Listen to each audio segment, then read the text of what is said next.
Today on Legends, ladies and gentlemen, we meet the man who turned a dream into one of India's proudest success stories. The Padma Vibhushan, the Padma Shri awardee, the founder of Infosys, and a leader who has inspired generations to aim high and stay grounded. Please welcome with a huge round of applause, Mr. Narayana Murthy, in conversation with our Editor-in-Chief, Mr. Arnab Goswami. Okay, they're giving you a standing ovation right at the start.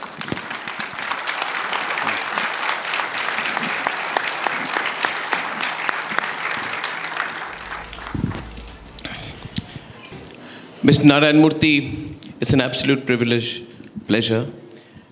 When you look at India's economic rise and you look at various reasons, I fundamentally think that it requires a coming together of vision and discipline which you represent. It requires a coming together of dreams and determination, which you represent. And it also requires a synthesis, Mr. Narayana Murthy, of aspiration and pragmatism, which you represent. For all the people in this hall, and especially for all the youngsters, there can be no better role model, I can tell you, than this great man sitting 2 meters to my left. Incredible. Well, Arnab, first of all, thank you very much for this opportunity. You are one of the most important players in this constructive and pluralistic dialogue that is happening in our country about creating an India of which every one of us can be proud of. So therefore, I thank you very much for your precious time, and I am very grateful to you for this opportunity. So thank you very much for that. So we are looking upon this morning as a learning opportunity for all of us. We want to learn from you, learn from your stories, and then hear from anecdotes about your life and your experiences, and take away something. Everyone watching on streaming, digital, physically, will be looking forward to that. Sir, tell me about your childhood, because every person's rise begins with where they are from. You were born in a modest, middle-class family. Your father was a teacher, your mother was a homemaker. And you've said that your parents taught you discipline, humility, and the importance of learning.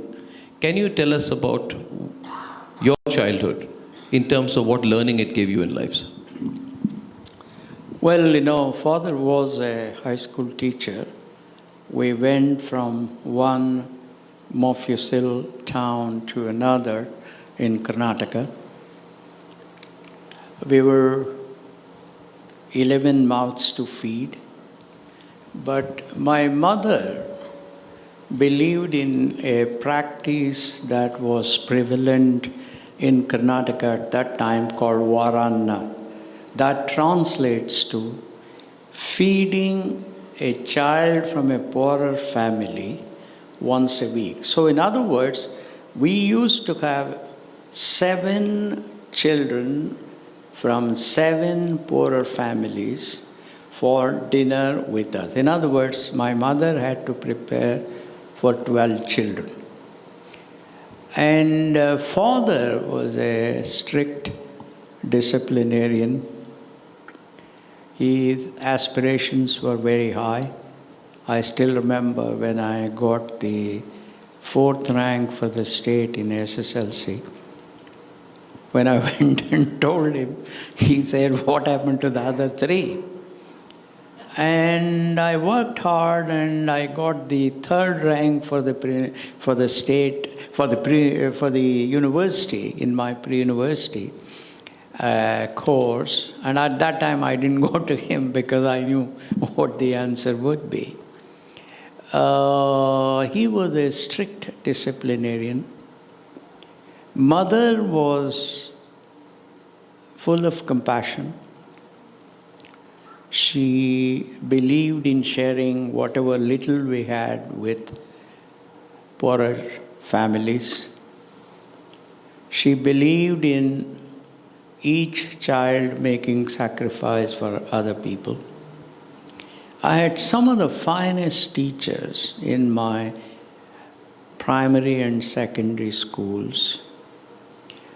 The most important principle I learned from my high school headmaster was putting the interest of the country ahead of your personal interest. I still remember the incident. He was teaching us chemistry, and I was sitting in the front row, and he was trying to put a little bit of sodium chloride or common salt into the test tube. He was extremely careful, and a colleague of mine, he burst out laughing. So then Mr. K.V. Narayan, my teacher, stopped the experiment and came to him and said, "Young man, why did you laugh out? What happened? What is so funny?" Children are generally very honest, and he said, "Sir, you are very stingy with common salt, which is so inexpensive." Then he said something that formed the foundation for my corporate governance principles, and that is, he said, "Young man, remember that this common salt belongs to the community of Shardhavilas High School. It belongs to you, it belongs to me, it belongs to all the 60 students in this class, students in other classes, etc. So because this is community property, I have to be extremely careful in how I use it." He said, "It's at 5 o'clock, this class finishes, you please come to my house. I will give you a glass full of common salt free because that is my personal property." So therefore, the imperative to put the interest of the community ahead of your personal interest formed such an important core of my corporate governance principles, and I remain very grateful to all these people. That's very good advice, sir. Because nowadays we see in this Shark Tank age, everyone wants to have valuation immediately, and everyone makes Ashnir Grover their role model. So that's very important for you. Corporate governance is sharing and responsibility. It's not showing off. So such a great principle you've started with, sir. And I also fundamentally believe in the principle of simple living and high thinking, sir. Absolutely. So is it true that you could not join the IIT because of financial constraints? Yeah. Can you tell us about what happened when you were about to go to college? And is this story true that you cleared the IIT but you could not join it because of financial constraints? No, that is very true. In fact, I got pretty high rank in the joint entrance examination. But those days, the scholarship amount used to be given at the end of the year, after the year was over, in April, May. So I went to my father. I said, "Look, I have cleared the JEE. Now I may go to either IIT Madras or to IIT Kharagpur." Those were well-known ones to us. But it will cost about 60, 70 rupees per month for the hostel. He said, "Look, my salary of 180 rupees is not enough to even manage these 11 people. Therefore, I don't think I'll be able to support you. I cannot take loan of whatever 700, 800, 900 rupees because your scholarship will come at the end of the year. So my advice to you is to join the local engineering college, and as long as you work hard, as long as you have certain level of intellect, as long as you use that intellect to do well, you will succeed. Doesn't matter what college you go to." So there were two of us who were selected from Mysore. The other one went and I didn't go. And he used to send me every week a letter on life at IIT Madras. So it is true, but I didn't lose out on by not going there, but that's a fact. How did it, what kind of a setback was it for you psychologically? Because that's also a lesson for all of us, including young people, that when you don't get what you deserve, and the only thing that you lack is financial resources.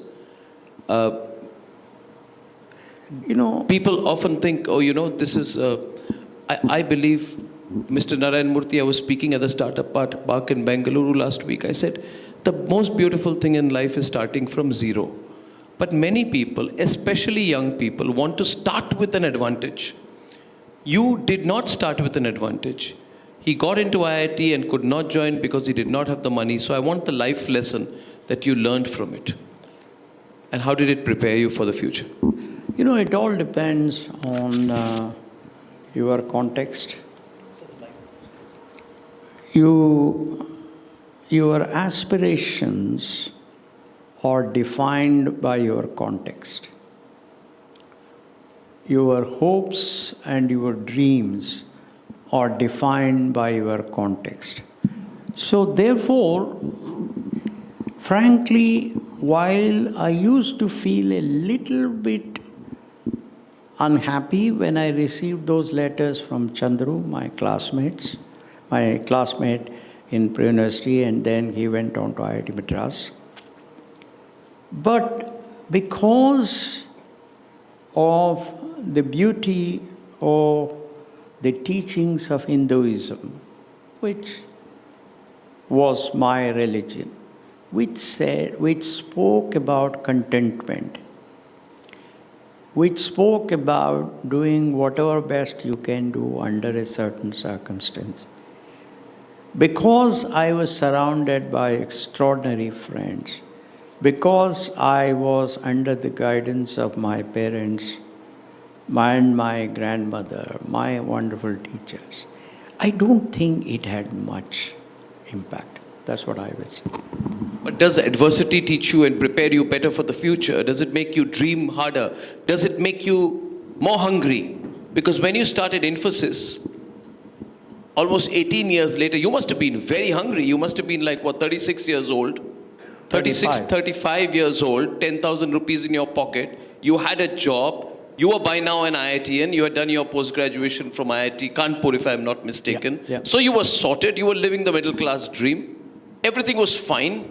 And then you gave it up and you wanted to start something. So I want the audience to relate between the Narayana Murthy who got admission to IIT and could not join because he did not have 60 rupees per month to pay for fees, and the Narayana Murthy who at the age of 35 starts Infosys with 10,000 rupees. Did your early adversity make you more of a risk taker, Mr. Narayana Murthy? In some sense, I have been shaped by the compassion, generosity, and the conviviality of my mother. She had just passed her 8th class. She was from a village. My father's side, they were very highly educated. And she taught us the importance of contentment. She taught us the importance of generosity. She taught us the importance of working hard. She taught us the importance of moving up through hard work, discipline, and high aspirations. So I would say that it really did not matter too much. Just to give you an idea, when I founded Infosys, I invited 6 younger people. Most of them were 5 to 6 levels below me. I took 1/10 the salary I was getting, 1/10. But I ensured that all my other 6 fellows got at least 20% higher salary. I just kept only 23% of the equity. I gave 15% equity to people who had not even completed 2 years of work. And I have not come across another example of such a thing in India or anywhere else. Maybe I'm ignorant. No, all of that I credit my mother. I'm extremely grateful to me that she gave me that she taught me the importance of sharing, caring, and generosity. That's why. So tell me about the Infosys start stories, some anecdote. We've read about it, but something we don't know when you started Infosys. A story. Well, when I decided to found Infosys on December 26th, 1980, I spoke to my colleague, Mr. N.S. Raghavan, on 29th of December 1980. Then I spoke to Mr. Chris Gopalakrishnan, who was the third person, on December 30th. And then I spoke to Sri Nandan Nilekani next day, that is December 31st, 1980. Raghavan and Chris very immediately agreed to come on board. Nandan agreed immediately, but I told him, I said, friend, you're going to get married now on, he got married on 6th or 7th of January 1981. You may want to consult your fiancé and your future parents-in-law. He says, no, that's not necessary. I said, no, man, young man, please listen to me and go and do that. So after 3-4 days, he came back with a sheepish smile and he said, Ms. Murthy, would it be possible for you to come and meet my uncle, Sri Divgi? Sri Divgi was an entrepreneur who had founded Divgi Metalworks in Pune. He said, my parents-in-law want me to arrange a meeting between you and Sri Divgi. Divgi wants to talk to you and find out your idea of entrepreneurship. I said, most welcome. So Sudha and I, we went to Nandan's grand uncle's house in Worli. And Sudha and Nandan's grand uncle hit it off very well because they were both from the Indian Institute of Science. Of course, difference in years was there. Divgi and I went into about 2 hours of conversation about my idea of founding Infosys, why it is well-founded, why it is, the probability of success is higher, all of that. And finally, Mr. Divgi seemed to have been quite satisfied with this middleman's crazy idea. And then he must have communicated to Mr. Soman, Rohini's father. And then Nandan came back and said, yeah, everybody is happy. Now I will join you. On the other hand, Chris Gopalakrishnan came from a business family. He said, no, I have no issue. I have a lot of faith in you. I'll join.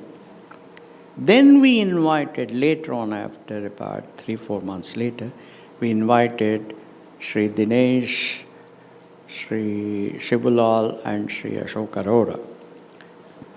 So that was one interesting incident where, which is probably worth mentioning. And it was, those days, it took about probably 20 visits to 50 visits to Delhi to get a license to import a computer. It took about 10 visits to even modify the license, because in the US, every month there used to be a new model of the equipment which was probably 50% more powerful, but which was offered at 30% lower price. But getting the approval from the Government of India, the Department of Electronics, was a tortuous and torturous affair. It took about 9 months. Why was it made so difficult? Can you explain to everyone who would have no recollection of that time, to buy a computer would take a year's approval? Well, first of all, our exports were very low. Second, we had to import our basic needs like oil, even some wheat and etc., because we had still not fully leveraged the power of the green revolution. So therefore, government had to be extremely careful in releasing foreign exchange. I understand that. Probably I would have done the same thing if I were in their position. But looking at it from the perspective of an entrepreneur, it was different, because we were moving with the times. Our dreams were seeded in the most advanced nations in the world. So our expectations and the reality of India had a huge gap. So I understand, thanks to the 1991 reforms, when we had only 15 days worth of foreign exchange for imports, today we have somewhere around $650 billion, which is an excellent The reason I emphasize this is because I believe it's always important to keep remembering how far we've come. How far we've come. And for many in this audience, they would not have a living recollection of the India of 2010, 2005, 2000, leave alone the India of 1985. And for some of us who've seen how much we've come, we must remember how long a distance we have covered. Also for you, because after you launched Infosys, there was a time, because this is very relevant nowadays, people make companies and they sell companies. You ask somebody, why are you making a company? For exit. What are you doing a company for? To sell it. You ask somebody, what is this? What is the business plan? It is a sale. It is the truth. And this is the culture which unfortunately is being encouraged by these Shark Tank guys. The first thing you ask a person, he says, I want to make a cycle tire. Why do you want to make a cycle tire? Because I want valuation. Why do you want valuation? Because I want to sell this company as soon as I can. And I say, sir, those who build a company to sell it are all frauds. And this fraudulent culture must stop in this country. It makes for good startup television, good 10 minutes of TV viewing, but it's rubbish. The question to you is this. In the late 1980s, some of your co-founders were forcing you to sell Infosys. Is that right? Can you tell us the inside story of what happened? Yeah, sure. Because Infosys nearly shut down. Yeah. Nearly shut down. Some of your co-founders wanted to sell the company. You refused, and apparently you went around pleading, give me one more chance. Give me one more chance. Is this true, Mr. Narayana Murthy? Can we have the inside story of what happened on that occasion? It is true. However, I would not put it the way you did, because you have a different perspective. I have a different way. No, not way. No. Different perspective. Correct. That's the beauty of a pluralistic society. Your perspective is as right as mine. But I will stick to facts because I was part of it. Sure. No, what happened was, sometime in 1989, I met the head of finance of a large family company at Mumbai airport. And he said, We are looking at acquiring software business. Would it be possible for you to come and meet me? I said, sure, because I wanted to see his perspective so that I can understand my business, my opportunities, etc. better. So I went and met him, and he said they were quite willing to buy Infosys at $1 million US. And I said, sir, please give me some time because I have 6 younger colleagues of mine. Their aspirations and their hopes are probably stronger than mine. So therefore, I will listen to them, and then we'll have a discussion. And then if we agree unanimously to the decision to sell, I'll come back. So I arranged a meeting in our Jayanagar office in Bangalore. 2 of my colleagues were abroad, and the rest were there in Jayanagar. There was one person who was very enthusiastic about selling. Other 2 in India were, other 3 in India were neither here nor there. They were okay. They were also perhaps very respectful of me, therefore they didn't want to oppose too much. And the 2 people from the US had to be very cryptic because those days it used to cost 32 rupees per minute of call to USA. There was no internet, nothing. So you had to spend $32 US per minute of telephone. So they were very cryptic, and as they were thorough gentlemen, they said, we leave it to you. But finally, my style was to listen to all my younger colleagues and then come and then say what I wanted.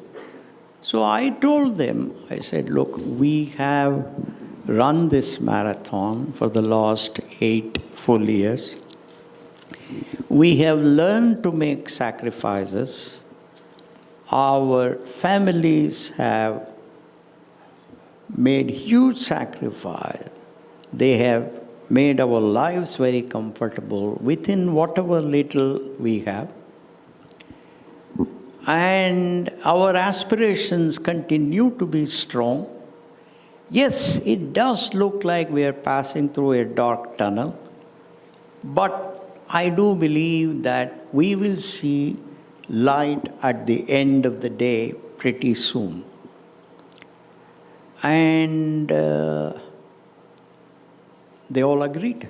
They were all very kind. Even my colleagues have been extraordinary people, very kind people, very, very decent human beings with high aspirations. They agreed.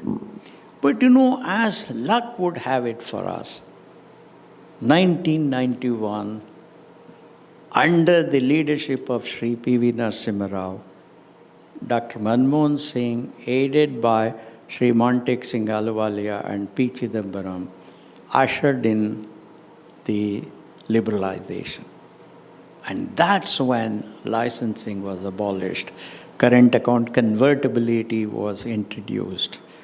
The role of government in determining the IPO price was removed. The control of capital issues was abolished. That gentleman sat in Delhi, he had no idea of the stock exchange.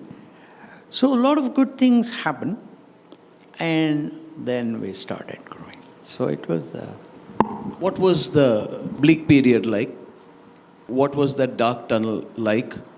What was the most difficult moment? There are anecdotes we've heard about how during one client engagement you have said you were so tired you had to sleep, you were sleeping in a storeroom.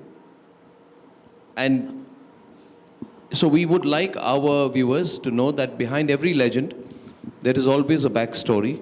And I'm sure we would like to learn from the difficulties that Mr. Narayan Murthy has faced pre-1991. Can you tell us in as much personal detail as possible, sir, because we'll relate to it? Yeah. The dark period, what was it like? What was the issue? What was the moment of despair? And that's when someone was trying to buy you and you still held on. So we want to know the difficult period at that time, sir. Well, there were several incidents that could have sapped our energy, our enthusiasm. But what kept us going was our passion and our dream. Because when I returned from France, my desire was to conduct an experiment in entrepreneurship and see if that could succeed in India.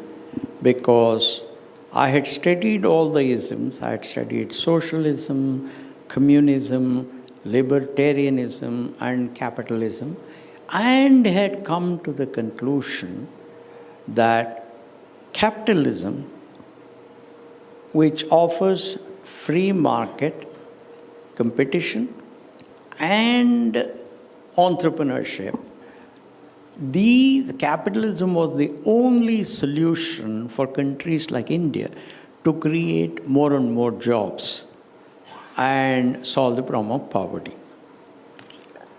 Coming to the incidents, we used to stay in the most dangerous part of New York City.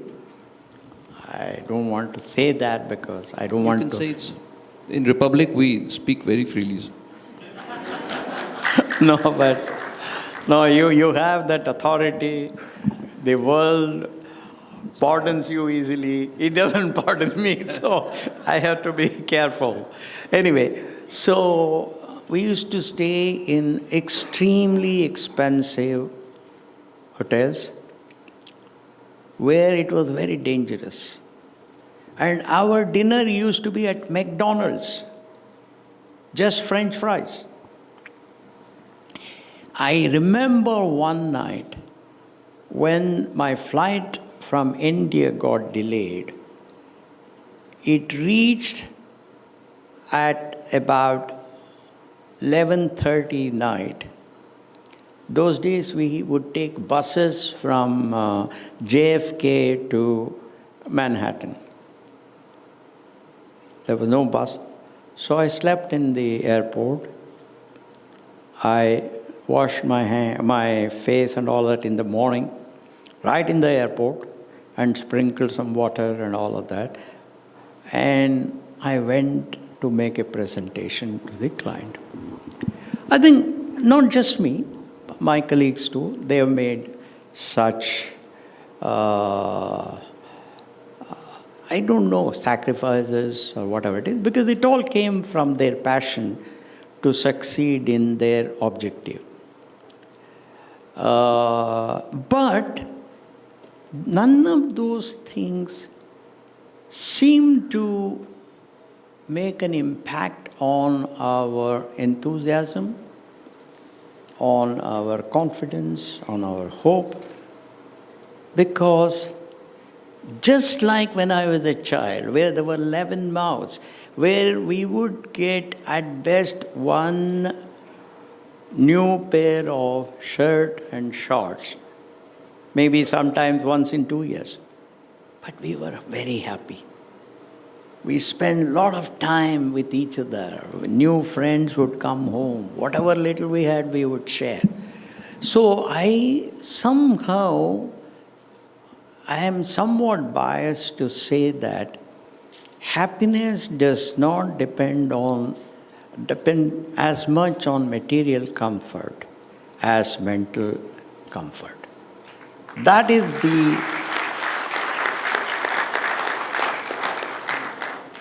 is the milieu I came from. So, for example, a few of my younger colleagues, their wives, they were very rightly,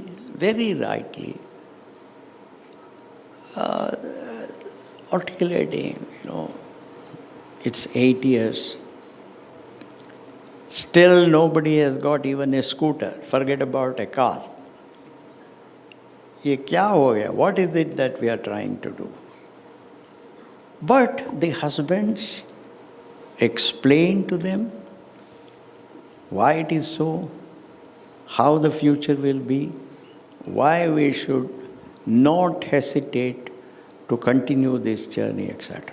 So that desire, that determination, that passion, I think is what kept us going. So I am not, having come from a poor background, lack of material comfort has not impacted me as much as most people think.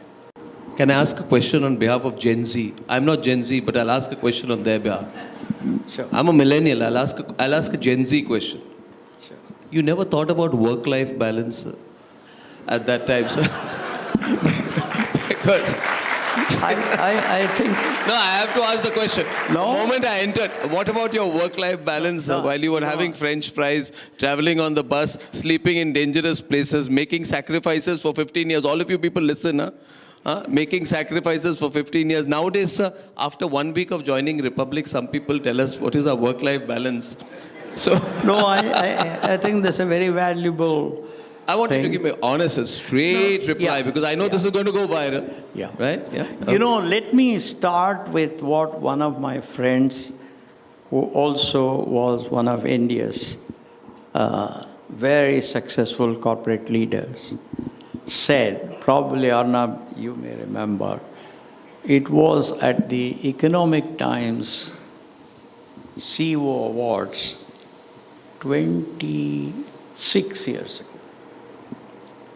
He was being interviewed like this, and I don't know which of the Jains or somebody was interviewing him. So he asked him the same question. What is your view on work-life balance? That gentleman gave a brilliant answer. He said, "Sir, first we should all get a life, then we should worry about work-life balance." So he said the need of the country is to ensure that those of us who God has smiled on us would work hard, work in a disciplined manner, work smart, and create opportunity for those people who still do not have any jobs, so that they too can have a life. And then we can worry about work-life balance. So that, Arnab, you yourself must probably the most hardworking person here. Why? Because I haven't seen, that's what my father used to say, that's what my mother did, from 6 a.m. in the morning, using, wood. Wood was what we used to use in our kitchen. There was no coal, nothing, no gas stove, nothing, wood. And sometimes that used to be wet. And I have seen my mother do that from 6 a.m. to night 10 p.m. in the kitchen. So my personal view is that I haven't seen anybody in the world who has achieved anything without hard work. Only because of what you have done, what your team has emulated, looking at you, you have this wonderful place. It would not have come by your talk. It only came because of what you did. That's why I often say performance leads to recognition. Recognition leads to respect, and respect leads to power. Therefore, if India wants power, it has to perform. No words will satisfy. So, What about, sorry to interrupt, sir, what about this argument that is being put, since I am right now putting myself as a global ambassador of Gen Z? They'll say, oh, Mr. Narayan Murthy, in your time, in Arnab's time, it's okay. We are the new mobile, trendy. We're a different kind of people. You don't even understand the words we use. So you may have had to work hard. It was your compulsion. It was the national situation. Unfortunate that wood was used there. By the way, my grandmother also used wood. I remember that. But we are different. You didn't need a work-life balance. Unfortunate. Too bad for you, Mr. Narayan Murthy. We want it. What would you say to them? Because you triggered a national debate, I don't know if you know. You said you went to work at 6 in the morning and worked there till 9 in the evening or something. And you said that you've done 70 plus hours a week for 40 years. No, actually. 70? Actually, Yes, they all know what you said. Do you, Mr. Narayan Murthy, Yeah. the nation wants to know. Yeah.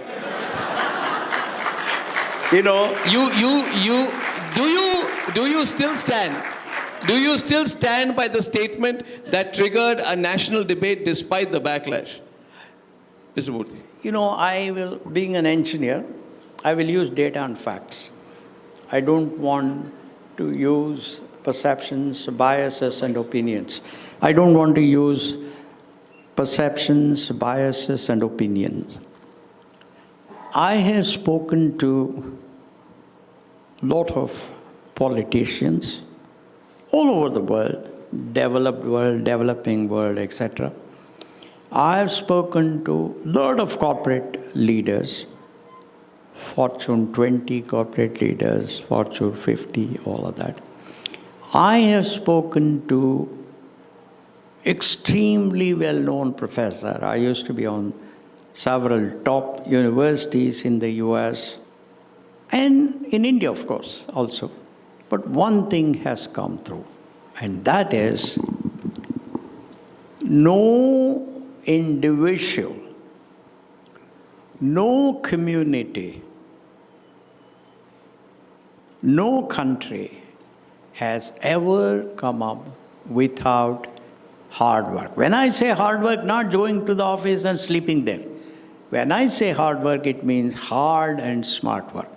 Let me give you a few data points. I was speaking to one of the top 5 astrophysicists in the world. He has produced some 70 plus papers in Nature.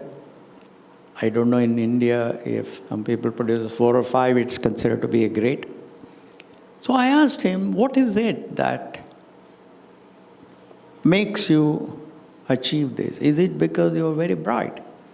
He said, look, people all around me are as smart as I am. There is no shortage of intelligence. However, what distinguishes me from those other people is that I have put in a lot more hard work. My family has fully cooperated with me in my doing this, and therefore I have achieved.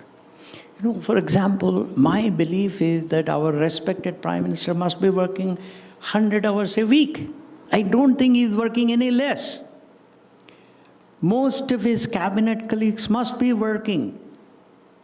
Many of the bureaucrats would be working. I have spoken to top cricketers.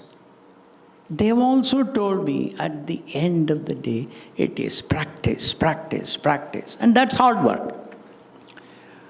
So therefore, I believe that hard work is necessary for success of any individual, any community, any country.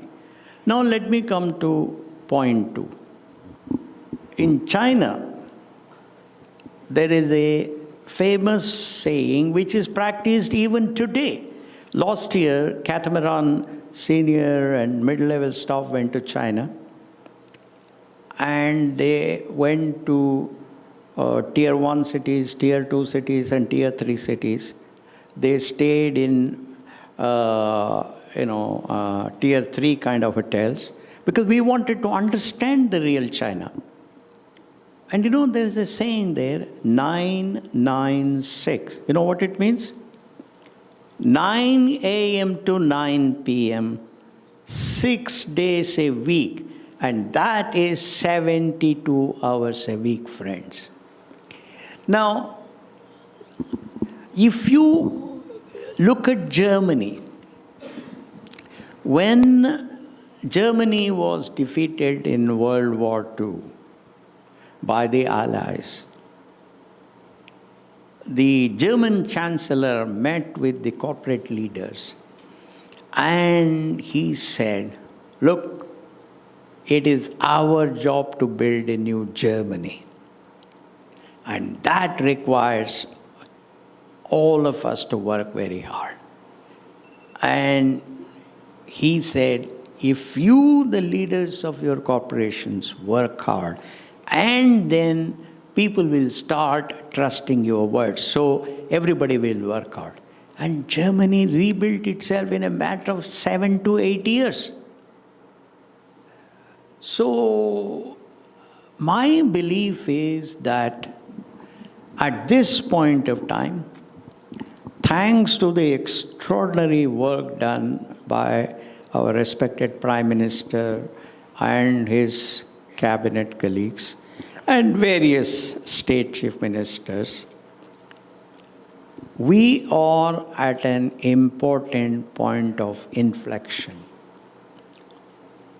We have crossed Japan, gone to 4 trillion plus.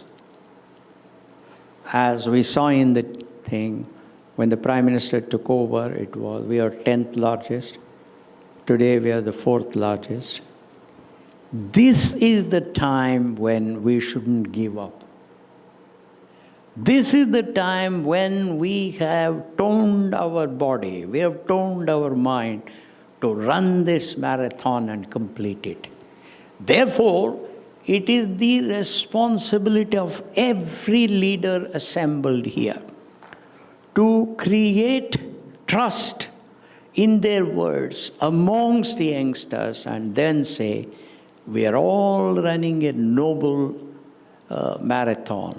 We are all supporting our Prime Minister. We all want to create an India of which posterity can be proud of. And this is the only way we can give lives to a large number of Indians who still don't have jobs. What is the value of human life unless you can share and care? As my mother used to say, sometimes youngsters would say, no, what is this? We are already 11 people eating. Why have you brought one more child? She would say, child, it is very important for you to share and care. Otherwise, you are not a human being. The beauty of human beings is it has given us the power of thinking and the power to articulate, the power to listen and react. That's the unique thing about human beings. And she would say, if you do not practice these values today, you will not be a worthwhile human being. Your life will be a waste.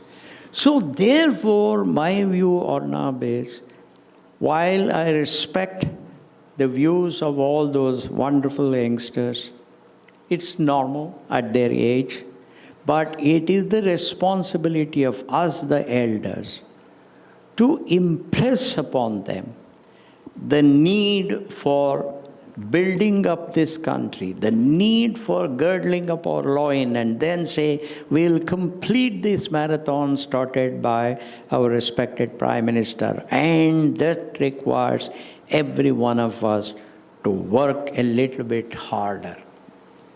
I think it is our responsibility. If the country fails to get to $10 trillion, it is our failure, not the failure of the youngsters, because we have not been able to convince them the need for building up that India of $10 trillion, that Viksit Bharat that our Prime Minister wants. Finally, let me tell you once. In 2008, I went to Beijing. Today, I think Infosys has 5 large development centers in China. That's my understanding. I left Infosys in 2014. They had just built, their Olympics was in July. I landed there in March or April.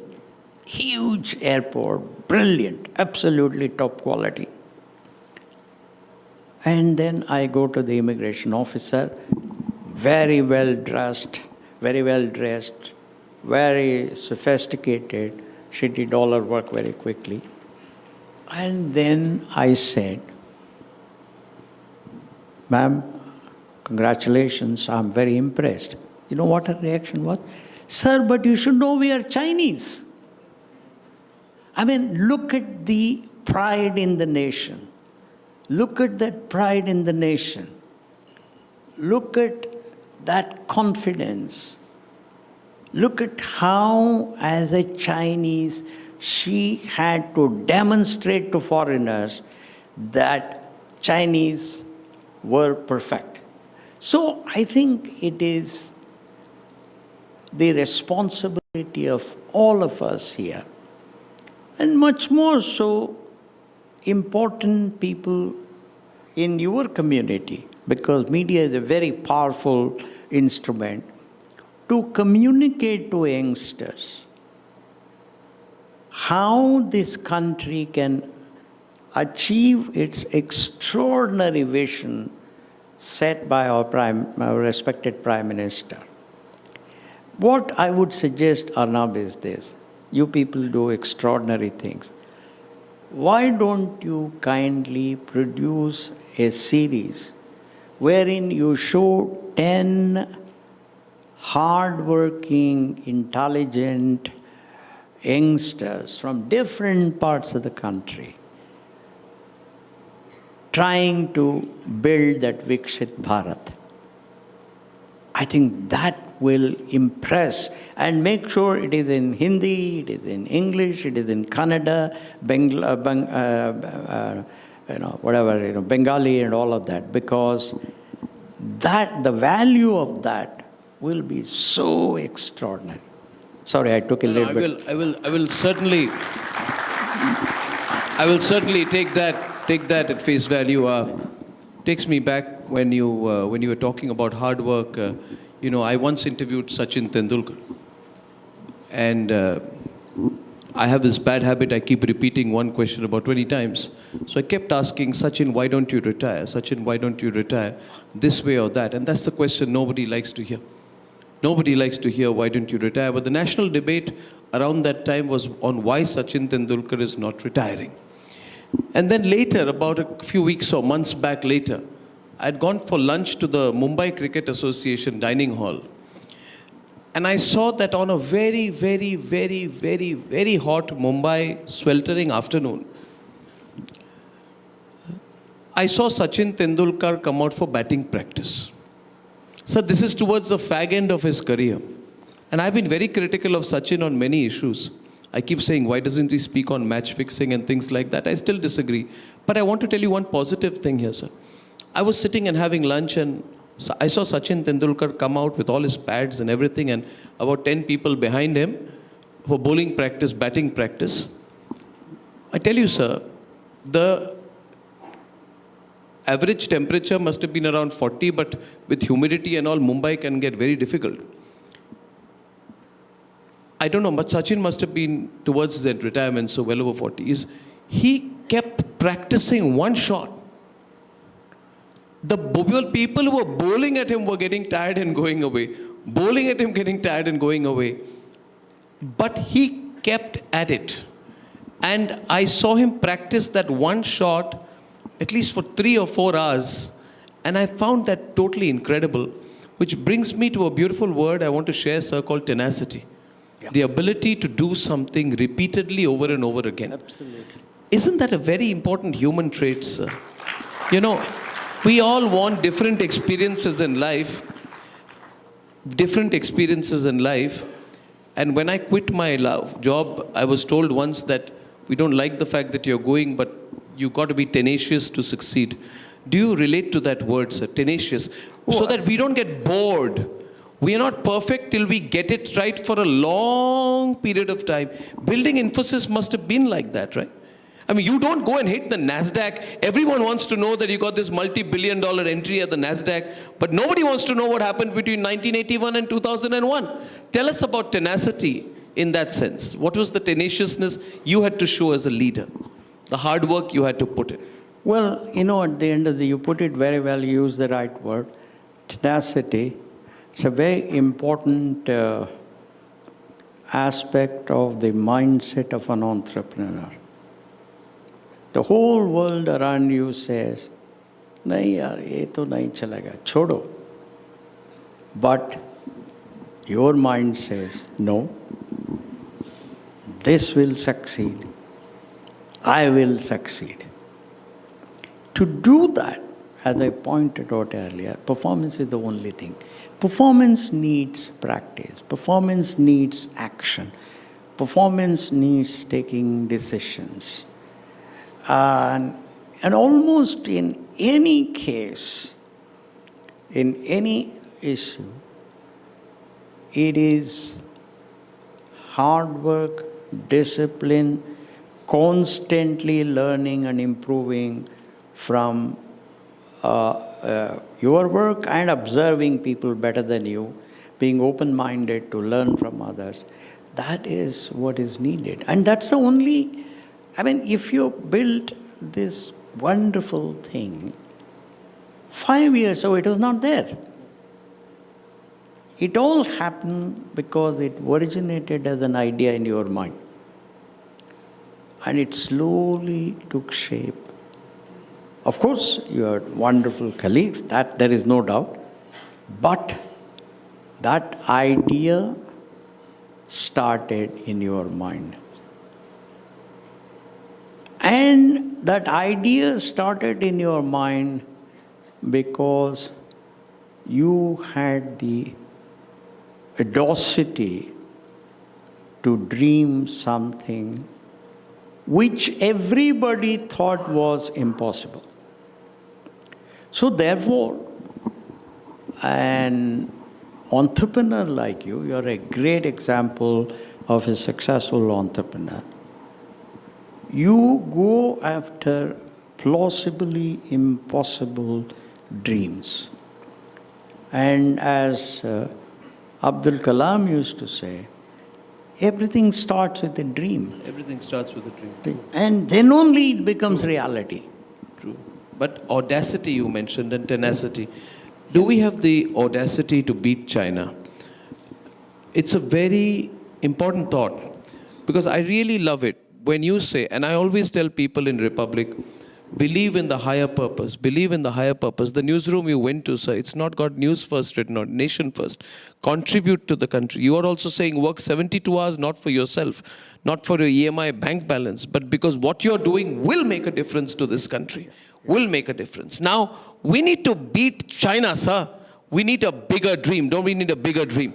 We need to beat China. And when they come here, when the Chinese come here at immigration, when they see our processes, because I know, sir, your son-in-law has been British Prime Minister and all that, but I don't mind what I'm going to say next. I love the United Kingdom, sir. I studied at Oxford University. Of course. I was a fellow at Cambridge University. Yeah. I've lived many years of my life in the UK. But when I went in 1993 or 4, when I went there as a 20-year-old, first time I went abroad, sir. You know, I landed with Leander Pace. We were on the same flight. We're the same age. I smuggled myself up to business class. I asked the air hostess, tell Leander that there are 3 poor Indian students sitting in economy. Zara humko lift kara do. And we were taken up and Leander took us. We went business class. And when I landed, I was looking around like you see, you've landed on another planet. I was seeing cans of Coke everywhere. I thought it was all free. And then I saw phone booths. It was a different world. Yeah. Today, sir, when I land from Heathrow, and I land in Bengaluru, or I land in Mumbai, I feel I've come from a developing to a developed world today, sir. I truly believe that we've made a big difference as a country. You said on China's role model, sir, you said if we can provide a hassle-free environment for entrepreneurs and businessmen, if we make policies that make their growth faster and easier, we can not only match China but surpass it. But you've also cautioned that the ambition to become a global manufacturing hub is still audacious given China's lead. But surely we can do more to catch up, sir. Surely we can do more to catch up. So is it too aspirational to think about outgrowing China in manufacturing or anywhere else? And what do we need to do, given we are a democracy? Well, I think it's a good question. Given that we have moved so far at a reasonable pace, 6.57% economic growth, I do believe that it is possible to catch up with China. But China is about approximately 6 times our GDP. And that's a tall order, no doubt about it. But, I once asked a mountain climber who had climbed Himalayas,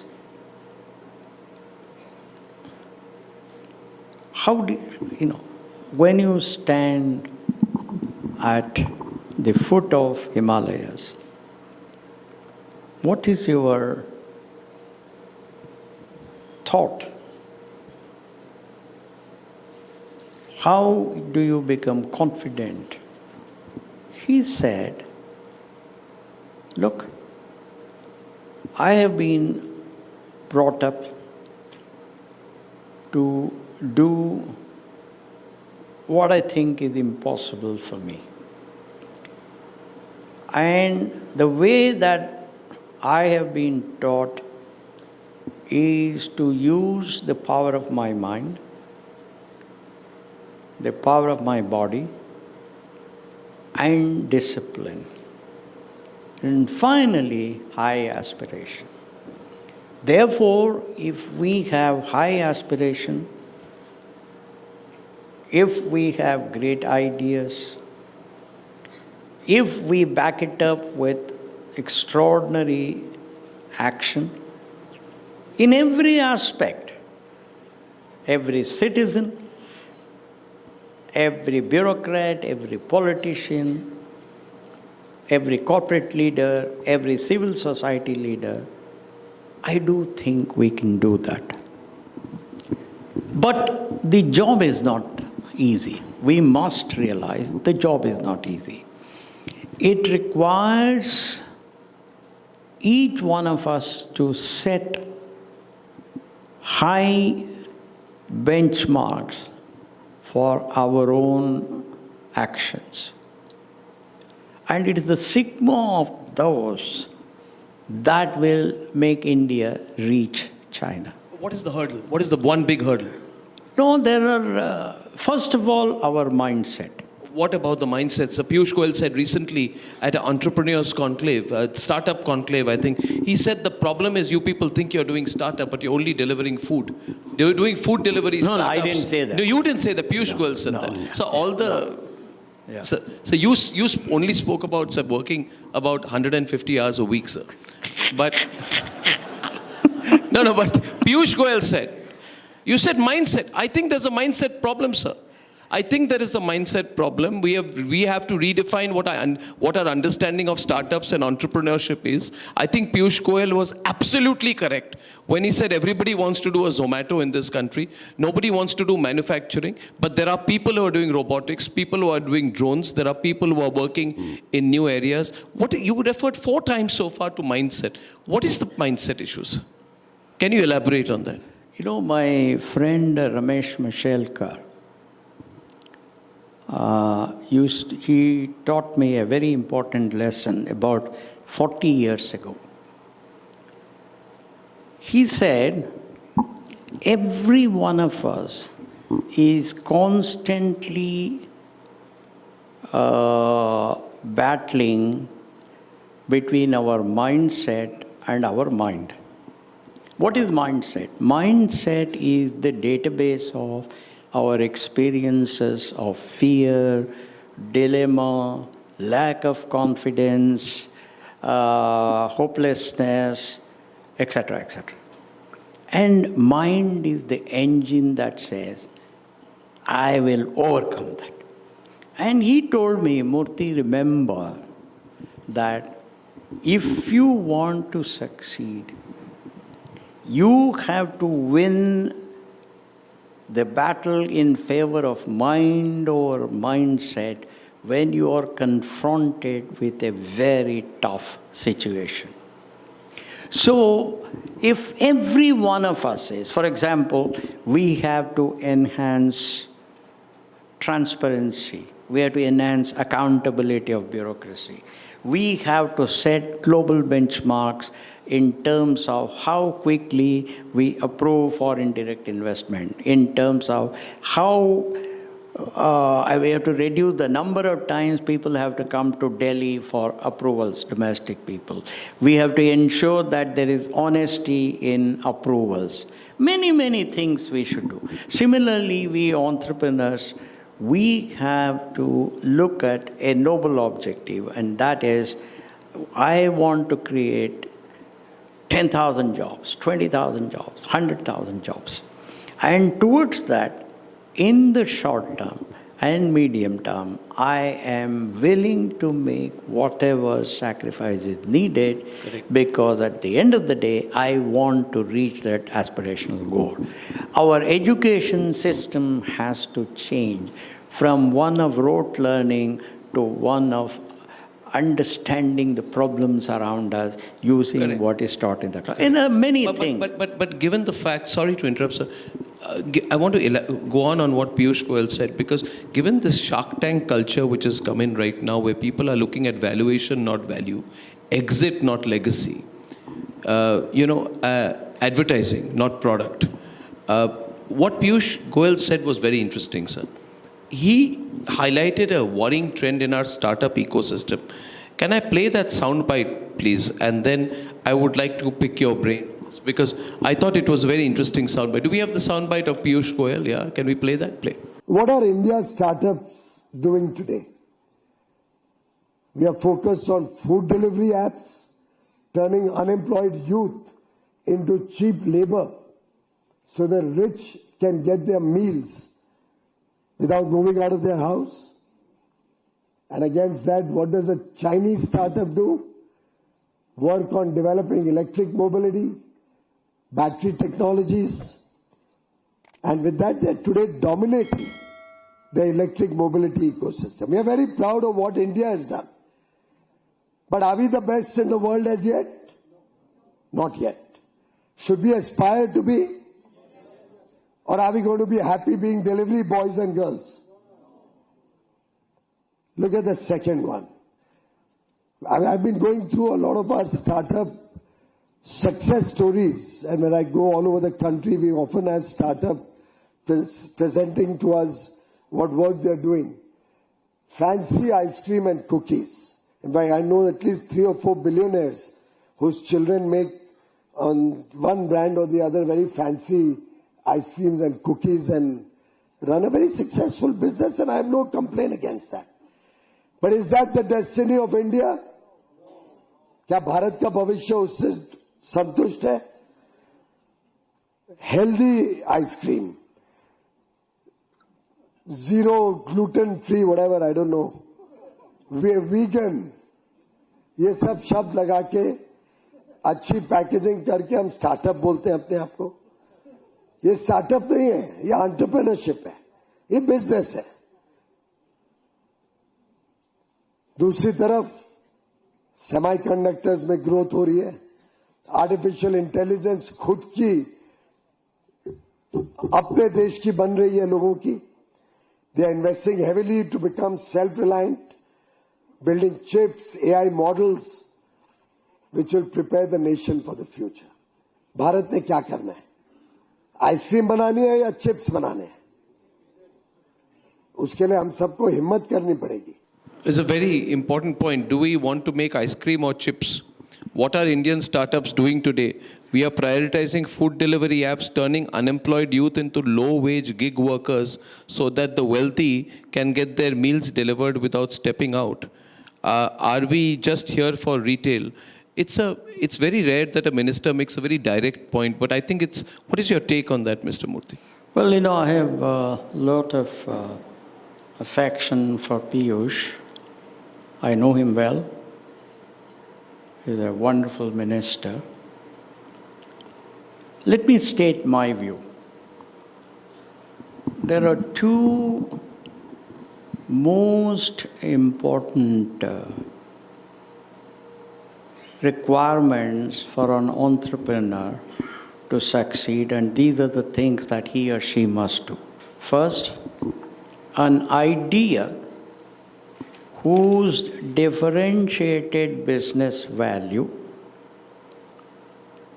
compared to existing ideas will take market share away from existing players. That is a novel idea, an innovative idea. Second, the second part is you must conduct a very simple, inexpensive experiment to assess the market. How do you assess? You look at the disposable income. You look at the importance of what product you are offering, whether that product is absolutely necessary for people or not. So, without that market opportunity, no idea will succeed. And third, you need competent and value-based talent. These are the three things. Money and all will come easily. Now, if our youngsters are going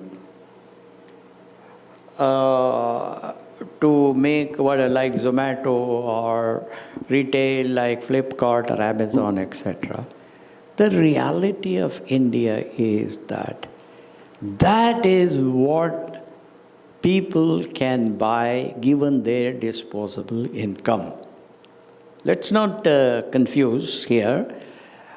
If you say, I want to make Google glasses which will give me access to internet, there are very, very few people.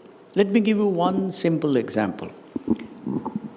I use a patch here to measure my blood sugar level on a real-time basis.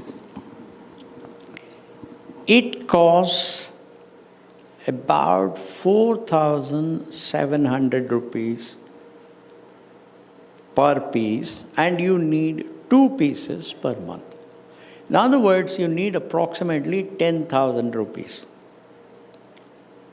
There is not even 0.01% of the population that can afford to buy that. So blaming the entrepreneurs that they are going to make some food delivery or this or that, I don't know. Maybe he is more intelligent than me. But for my limited intelligence, I would say that I would look at our market, the disposable income of people, buyers, and then I want to succeed. As Voltaire once said, in equum vi, in French. That means there's only one life. I want that life to be as better as possible. Therefore, whether it is food delivery or something else. Let me tell you in China, how China started. China started, in fact, even Japan, forget about China. Japan, Arnab, you were not born at that time, so you wouldn't know. In the early 50s, Japani malu means it was looked down upon. They used to make some toys. They were not very good. They were to break down. But gradually they went toys to radios, then to transistors, then to TV, etc., etc. So we also should create such a strategic path. You know, in the 70s, we had a policy where it was called phased manufacturing program in 75. That phased manufacturing program said, we want to encourage people to make parts in India. I don't know what some brilliant bureaucrat did. He reduced the duty on finished products to such a low thing and very high on importing parts. You know what happened? People simply imported the finished product. See, this is where you need to think very carefully. You need to think, what is the impact of our policy? How will it affect jobs? How will it affect India's exports? How will it affect our domestic thing? So I am not experienced in public governance systems, so I am not the right person to comment. But my own interactions with entrepreneurs tells me that these are the three things. One, an innovative idea. Second, a market which suits the disposable income. And third, a set of smart and value-based talent. That's all. So you'd already hit the NASDAQ by 2001. Atal Bihari Vajpayee was Prime Minister. 1999. 99. Atal Bihari Vajpayee was Prime Minister. We had H.D. Devegowda, Inder Kumar Gujral, Yeah, Atal Bihari Vajpayee, correct. Dr. Manmohan Singh, now Narendra Modi. Nobody asked you to join their cabinet? You know, I'm just thinking it wouldn't have been a good thing, yeah? What do you think a good thing? A man who knows how to scale up an institution. well, You would have done brilliantly. Brilliantly. I'm sure you have been offered sometimes. And I'm sure that thought has crossed your mind because you would still be, by the way, wouldn't he still be very effective in government?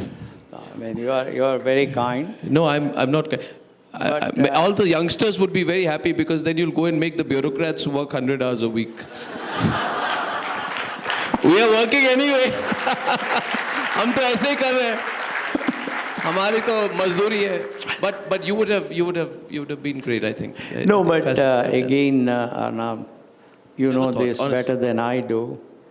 Private conversations between the prime ministers and ordinary citizens are not for public consumption.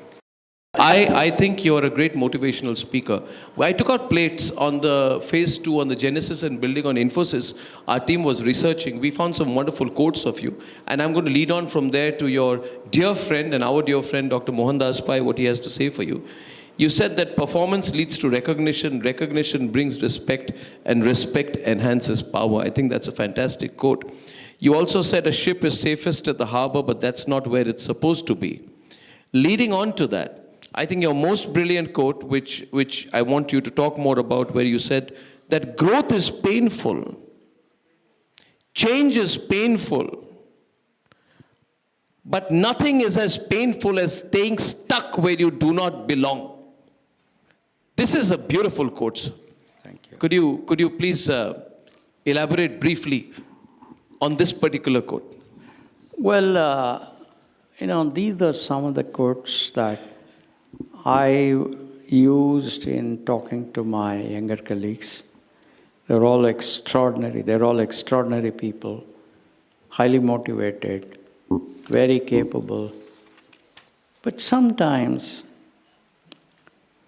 they too would get a little bit frustrated in convincing their younger colleagues, because not all of them were as, well, I don't know the right word, aggressive as I was, okay? So I had to sit down with them and tell them that, yes, we are putting our youngsters into a very painful situation, because you need to work hard, you need to think a lot, you need to work in teams, you need to subordinate your ego to the idea of some other people whose ideas are better. All these are painful. But I said, at the end of the day, that's the only way you can escape this painful orbit and go to the next orbit. So they would then they would use some of their own stories and communicate to younger people. You know, from Infosys' first chairman and CEO, 1981 to 2002, then executive chairman, then 2011, you raised it from a Pune apartment to a 100 billion Nasdaq listed company in that era. And there's one man, one very close friend of yours, one man who's had a great association with you and with Republic, by the way, who has this surprise message for you, sir. Please, let's have a look. Yeah. I'm happy to know that Republic is paying a tribute to Sri N.R Narayana Murthy. N.R Narayana Murthy is a legend. He is a person who, along with his colleagues and others, built Infosys, built a great industry, the IT industry, and took this country forward at a time when India had opened up and got respect for Indians and India globally. He focused on creating global standards for the industry and for Infosys. He achieved that by sheer personal grit and hard work. He inspired thousands of people to follow a path of good corporate governance. He set standards in every aspect of life. He took his company to NASDAQ for the first time, got global recognition. And at a time when India was not reckoned to be part of the global technology scenario, he made sure that India is widely recognized. A lot of credit goes to him for creating a $250 billion export industry and creating 60 lakh jobs. There are so many people whom he has helped by providing them the skills and a platform to work in. And he has made sure that everybody who worked with him and the industry were proud of what they have done. In the 90s and the first 2 decades of the 21st century, Narayana Murthy certainly was the star. And in the epoch where India was lagging behind and India had just opened up economically, he made sure that India got its rightful place. If today India is the 3rd largest digital power, a lot of credit should go to Narayana Murthy and Infosys for doing what they did. I worked with Narayana Murthy since 1994 as CFO of Infosys, reporting to him, then as a board member, and I've seen at close quarters his great qualities of heart and mind. He led by example. He was a man of great integrity. He never asked anybody to do anything wrong. He always set standards in whatever he did. And he made sure that we created a global industry by looking at global markets. He also made sure that the West's confidence in India went up by creating fantastic infrastructure, training facilities for people, treating people with great respect, starting the largest ESOP plan to make sure that people could participate in the growth of the company, and in making sure that investors made a lot of money buying Infosys shares from the IPO and onwards. All this has changed India tremendously, and today, if the Indian passport has some respect all around the world, a great deal of credit should go to N.R Narayana Murthy. I want to congratulate Republic and to tell Mr. N.R Narayana Murthy that he deserves a Bharat Ratna for his great work as a business leader, as a great citizen, and a person who transformed India. Thank you. I think we Well, all echo that sentiment. He is extremely kind, very generous. He was one of the most important players of the think tank at Infosys. He brought so many innovations. I learned a lot from him. And so, therefore, I am very, very grateful to him. My only regret is that for some reason, our country has not been able to use him at a much larger macro scale. Mr. Pai, Mohandas Pai. Mr. Pai, yeah. Yeah. Because I haven't seen anybody else Wow. who came out with such brilliant ideas. Yeah. And I only hope that this lacuna that I pointed out will be corrected and that Mohan will add value to the country at very high levels in our public governance system. Absolutely. I think all of us who know him would feel the same. Mr. Purthy, you have once famously said that to me, patriotism is about working ethically and wholeheartedly in our chosen field. And that's a powerful thought. That's unparalleled inspiration to our youngsters. And here is a youngster inspired by your values, someone who knows you very closely and has followed your journey every minute, every day, and who's amongst the few people who has seen you unlike anyone else. Can you please play that second video message for Dr. Narayana Murthy? Asked, what is it that I've learned from my father's life? And to me, his organizing principle that he has lived most consistently by is respect above all else. And I think he attempts to achieve this through a couple of avenues, a couple of traits. The first of which is he most consistently lives by the philosophy that the needs of the many outweigh the needs of the few or the one, to quote Star Trek.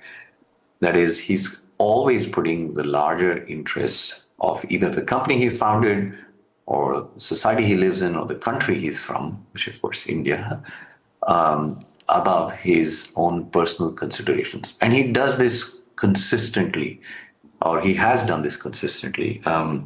It's perhaps more plausible to do this in small bursts, but it's very hard to constantly, to a fault, to be able to do it consistently. And that's something that has really, something for me, when I look at his life, it really stands out. The second is, I asked him once, what is your definition of patriotism? And he said, look, saying and doing the right thing, particularly when no one is looking, and whether it is his country or whether it is the institution he founded and he ran, he was never afraid to speak the truth, never afraid to do the right thing, never afraid to do the unpopular thing, as long as it served a larger purpose and a larger interest. And I have seen him under tremendous pressure often, where the easier thing is to let go and to just not do the right thing. But he has never shied away. That's just not how he is built. And in those moments, he has tremendous courage, tremendous clarity of purpose. Nothing sways him because he believes he should do the right thing. And the third key trait is his ability to be generous. Because, and perhaps the best example of this is to see the history of Infosys itself. From its very founding, if you look at the cap table, no founder anywhere in the world, no senior founder like him, anywhere in the world at any point in time would have ever given away as much, shared as much wealth or equity and so on as he would. It's just not practical, nor is it the way that the world works. Of course, then there'll be all the stock options, etc., and so on later on. But this is something I think many startup founders will find quite interesting and useful and relevant in how do you go about sharing equity. And finally, I find that he has, to achieve respect above all else, he has gratitude for people in his life, throughout his life, doesn't matter who they are, who have helped him or who have shaped him. And most often, these are not people who are very well known, they have money or power, but his gratitude to them has been eternal. And it's very important because the lesson that I've taken away observing as to how grateful he is, even after 20, 30, 40, 50, 60 years to people, is that it's it it keeps him rooted. In fact, he often reminds me saying the good that has happened in his life is a function of luck and the people he's crossed paths. And I think that it stems from his ability to always remain grateful to people and to not forget how people have actually helped him throughout his life. So these are the 4 traits that I attempt to emulate. I don't know how successful I am on a consistent basis because my father is, if nothing else, he's consistent in following these. But they've influenced me significantly. And the older I grow, the more I realize that these are perhaps good ways to live life. Well, I think the biggest compliment you can get is from your own child. well, thank you, because I have a lot of admiration for him because he has done something which I never could do. He has got a PhD in computer science from Harvard. He was at MIT. He was a member of the Society of Fellows at Harvard, where they select only 12 people out of 800 PhDs that appear for that contest every year. So I feel very grateful. Thank you for that thing, and I'm very grateful to Rohan. Last 2 questions, sir. Is AI a bubble or will it last? And how does it challenge players like Infosys and the IT base of India that you built?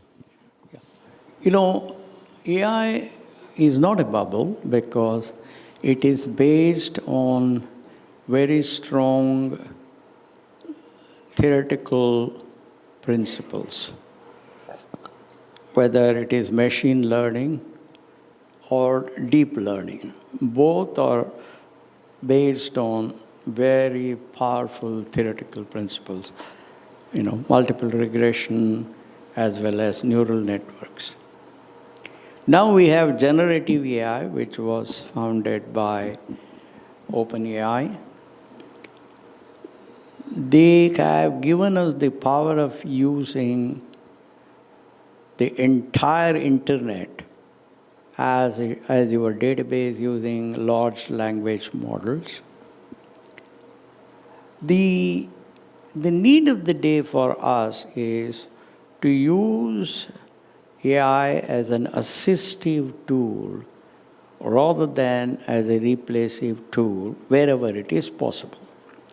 For example, in autonomous driving, I would prefer autonomous cars to cars driven by Indian drivers, because I see a lot of accidents, all of that. So I look forward to the day when it will be autonomous cars on our roads. Second, remote surgery, remote precision surgery is extraordinary. Third, you can use it to enhance our agricultural productivity. So there are many, many areas where we can use AI in an assistive manner. But what I have found is that any tool is as good as the person who uses it. 2 or 3 years ago, I don't remember, my son Rohan told me, "Man, what is this? You are not using generative AI." So he showed me how to use it, and I started using it for my speeches. Before I used generative AI, I would take approximately about 30 hours for preparing a lecture. In other words, 4 days. But today, I can do it in about 6 hours. In other words, my productivity has improved by a factor of 80%. I also conducted an experiment. I found that the quality of the draft is proportional to the smartness with which I write out my prompts or questions. The prompts which are better thought out by me will produce a better draft. If I don't use that much of time, if I don't think that much and put in some prompt, I'll get an ordinary draft. So my belief is that there will always be opportunity for bright and hard-working people in this world, whether it's India or US or whatever it is, whether it's AI or something else. But because at the end of the day, if you are bright, if you are hardworking, you can use all these tools as you were helping tools rather than your masters. Only those of us who do not do this, we are the ones who will become their slaves. So I am not worried about AI. I mean, in the past too, we had the case tools which came up in 1975. The whole world said that programming will go away, design will go away, all of that. It didn't happen because the human mind started building complex systems and case tools couldn't handle. So I'm very positive. We love globally scalable models. Recently on our campus, Sridhar Bembu had come, a great man, wonderful person, building Zoho. Very inspiring, isn't he? Sridhar Bembu, Zoho, building globally scalable models. It's exciting to hear about taking on Microsoft, Google, and all the other platforms globally. Do you think we are going to build our globally scalable models very soon? And what's the time frame for that, you see? When will we have our own major deep tech, global foundational tech companies? That issue is a very deep one. Unless we evolve our educational system, we will do a deep mind 5 years from now. That is gone, passé. Opportunity is lost. Gone. I mean, OpenAI is there, Google, Gemini is there, something else is there. All of that is there. But that's too late. Why? Because our education system has taken us to the level that we can apply the ideas invented elsewhere to produce something. That's what India has achieved at the highest level. In fact, when I was at Infosys, out of 33 years, when we got the customer feedback, about 30 times our customers said, your employees are extraordinary. They are very hardworking.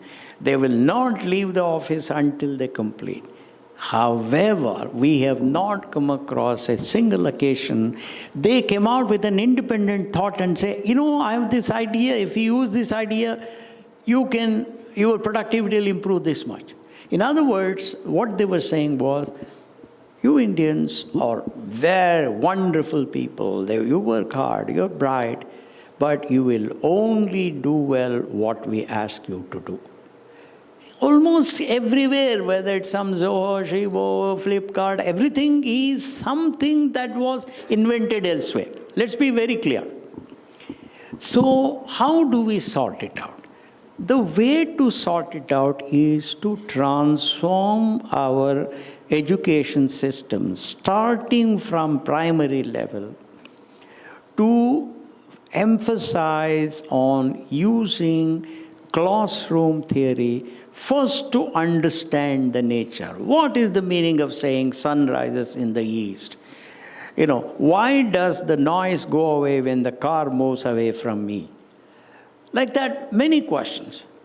Second level is to say, why is the nature like this? Of the laws that I know, somehow this doesn't seem to fit that. For example, how did Einstein come out with his special theory of relativity?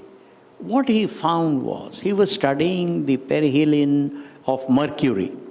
As you know, Mercury is nearest to Sun. It is just 29 million miles from Sun, whereas Earth is 92 million miles. And in between is, of course, Venus. So Einstein found that the movement of Mercury did not follow Newton's laws. So he said, there must be something here. And that's when he came out with the impact of gravity. And that's how he came in with special theory and then general theory of relativity. The point I'm making is, similarly, look at quantum mechanics, same thing. Niels Bohr and Schrödinger and others, they came out with this unbelievable concept called quantum mechanics. That is the need of the day. In other words, help our children to first explain nature through what they learn in the classroom. At the second level, to help us to observe the anomalies of nature and then sort it out. For example, AI can't do that, right? AI, now everything's outsourced to AI. It is all here. AI will only improve your productivity.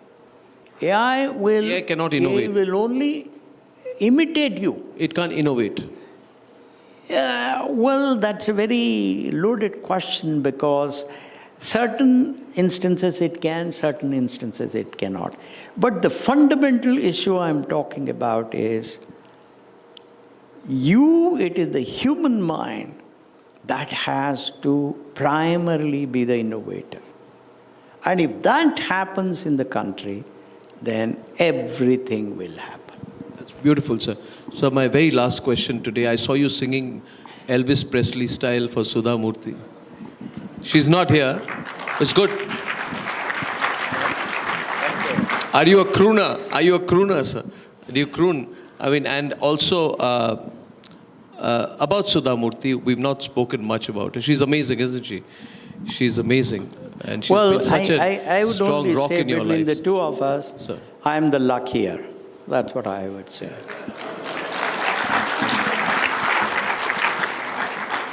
Who speaks more in the house, sir?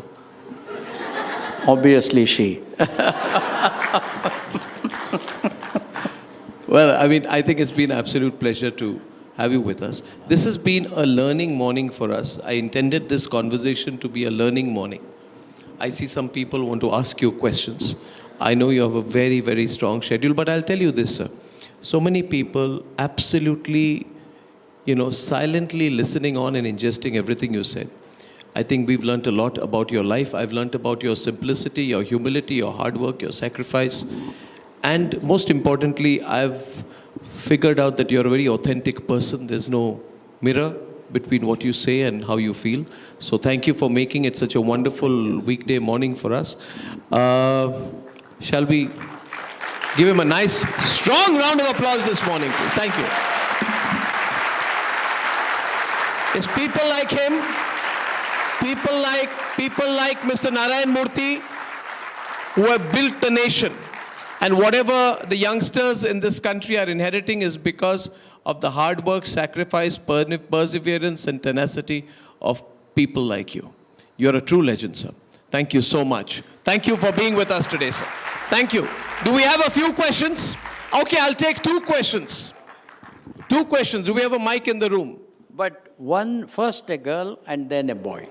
That's better. Huh? Okay, Yeah. First a lady. Yeah, first lady. a lady. I mean Ladies lady. first. Yeah. First a lady, he said. Okay, can we put a mic out to But not long questions. short questions? I think you have a time schedule today. No, it is Thank not you. that. It is. Yes, of course. Thank you. We Indians have a way of giving a speech before asking a question. Thank you, sir. But, So was that meant for me, sir? no. You can say it directly. sir, no problem. your job is to. I do that. Thank you. So I am Akanksha Yadav and I want to ask one question. Sir, how do you define success after achieving everything in your life? Do you define success now? You know, I was asked this question a long time ago, and I thought a little bit and said, success is the ability to bring smile onto the face of people when you enter a room. That's how I define success. Good afternoon, sir.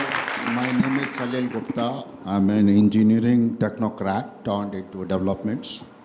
I have a very small question, is about some suggestion rather, that our nation philosophy was earlier Santoshi Sada Sukhi. And now a dynamic change is required because we need nation first with much ahead with a big philosophy. Mindset for ethically attained growth on a global scale. And third pillar, what you told, that working. So my suggestion was, there is nothing like work-life balance. There is no thin line. Work is a happiness, and you achieve happiness as long as you could. Like you said, for 70 hours, I do more than 72 hours a week. I'm a son of a freedom fighter too. So nation first. So we need those education to the current regime and generations. That there is nothing like work-life differentiation. It is only one thing, that is happiness through sustainable work. So what do you suggest for that? Thank you, sir. No, I have observed most poor people in India work very hard. For example, near my house, there are lots of carts which sell vegetables, fruit and all other. And they are standing 8 hours, 10 hours, 12 hours a day, standing. I told my secretary the other day, man, why don't we buy some chairs and give them? Number two, my uncle was a farmer, my mother's elder brother. He had to leave at 6 a.m. and then he would be back at about 7 p.m. Factory workers work very hard. It is by and large this whole thing about work-life balance is an issue amongst white-collar workers. So my humble request to all these wonderful white-collar workers is to keep, as Mahatma Gandhi used to say, keep the life of those poor people in your mind when you work an hour extra, because if you can bring a small difference in the life of those people, then everything is done. You know, the other day at home, at about 6:30 in the morning, I saw a vegetable cart which was being pushed by a woman. And there was a small child of probably 9 months on that cart along next to the vegetables. So I asked her in Kannada, what happened? She said, sir, my husband has run away. Now there is nobody at home. I have to make 2 ends meet, so I'm bringing my child. That to me, see, it is not our 4 trillion, 5 trillion, 10 trillion, these are all okay. But can you make the life of the poorest child in the remotest village in India better from the perspective of nutrition, health care, education, shelter? That's what the founding fathers wanted. So to me, real development is that. Not per capita GDP, 4 trillion, 5 trillion, etc. When you see such a scene, you start weeping. Because that whole thing of our discussion, everything becomes meaningless for that woman. So I think, all the work-life balance, etc., it has to be seen in the context of the fact that we are a poor country. We're a poor country, why? Because our per capita GDP is low. There's a lot of poverty around us. The government has been very kind to feed 800 million Indians with free ration. We give free electricity, all of that. Now, this is the context that you and I have to imagine when we think of work-life balance. That's all right. Very well put, sir. Once again, we thank Mr. Narayana Murthy for spending his valuable time with us, for making this a wonderful episode of The Legends. Thank you so much, Mr. Narayana Murthy.